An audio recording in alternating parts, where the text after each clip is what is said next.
ओम शांति। 29 मई 2024 के आकार बाबा की मुरली का सार। बाबा कहे, मीठे बच्चे, याद से याद मिलती है।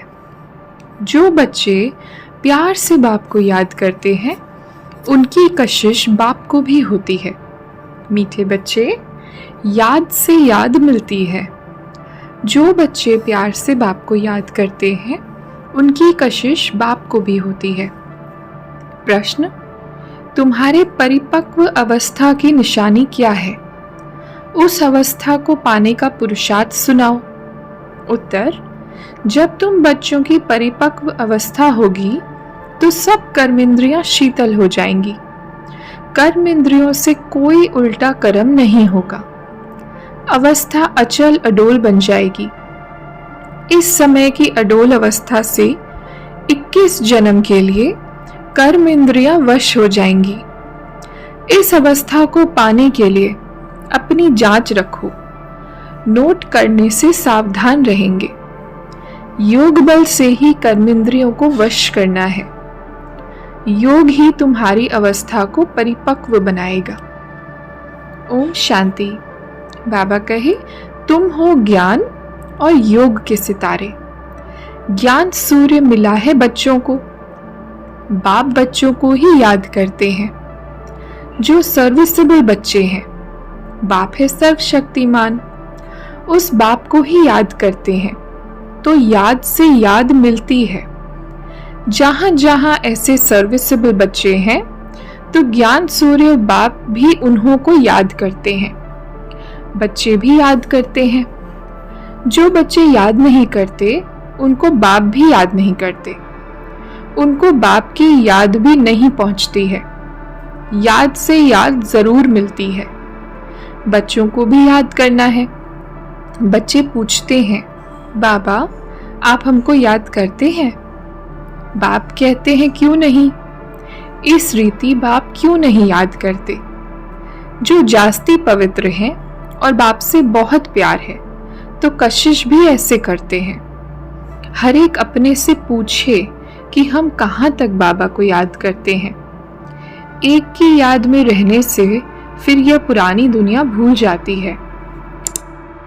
जितना बहुत याद करेंगे वह जैसे कि सामने खड़े हैं।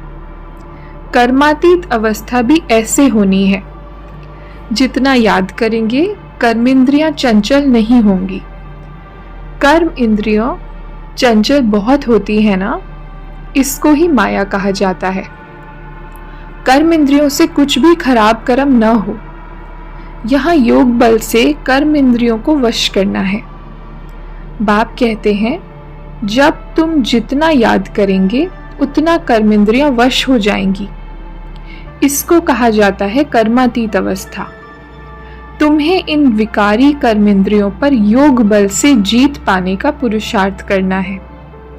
जब परिपक्व अवस्था होगी फिर कोई भी कर्मेंद्रियां चंचलता नहीं करेंगी। अभी चंचलता बंद होने से फिर 21 जन्म के लिए कोई भी कर्मेंद्रिय धोखा नहीं देगी। 21 जन्म के लिए कर्मेंद्रियां वश हो जाती हैं।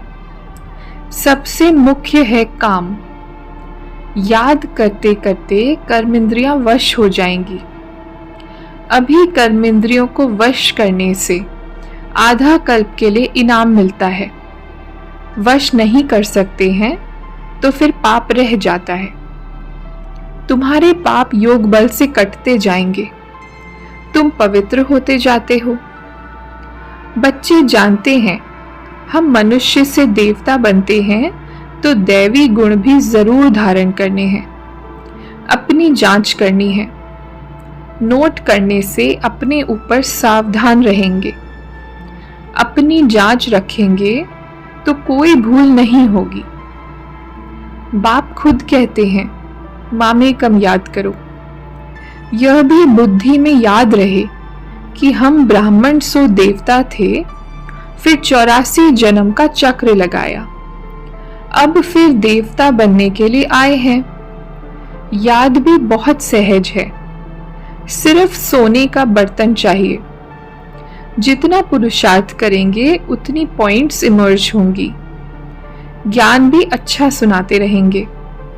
समझेंगे जैसे कि बाबा हमारे में प्रवेश कर मुरली चला रहे हैं। बाबा भी बहुत मदद करते हैं। वरदान: सर्व सत्ताओं को सहयोगी बनाए, प्रत्यक्षता का पर्दा खोलने वाले सच्चे सेवाधारी भव। सर्व सत्ताओं को सहयोगी बनाए, प्रत्यक्षता का पर्दा खोलने वाले सच्चे सेवाधारी भव। विस्तार है: प्रत्यक्षता का पर्दा तब खुलेगा जब सब सत्ता वाले मिलकर कहेंगे कि श्रेष्ठ सत्ता, ईश्वरीय सत्ता, आध्यात्मिक सत्ता है तो यही एक परमात्म सत्ता है।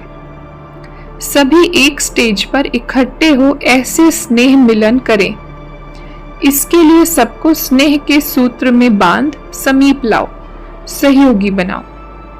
ये स्नेह ही चुंबक बनेगा जो सब एक साथ संगठन रूप में बाप की स्टेज पर पहुंचेंगे। तो अब अंतिम प्रत्यक्षता के हीरो पार्ट के निमित्त बनने की सेवा करो, तब कहेंगे सच्चे सेवाधारी। स्लोगन: सेवा द्वारा सर्व की दुआएं प्राप्त करना, यह आगे बढ़ने की लिफ्ट है। सेवा द्वारा सर्व की दुआएं प्राप्त करना, यह आगे बढ़ने की लिफ्ट है। अच्छा, ओम शांति।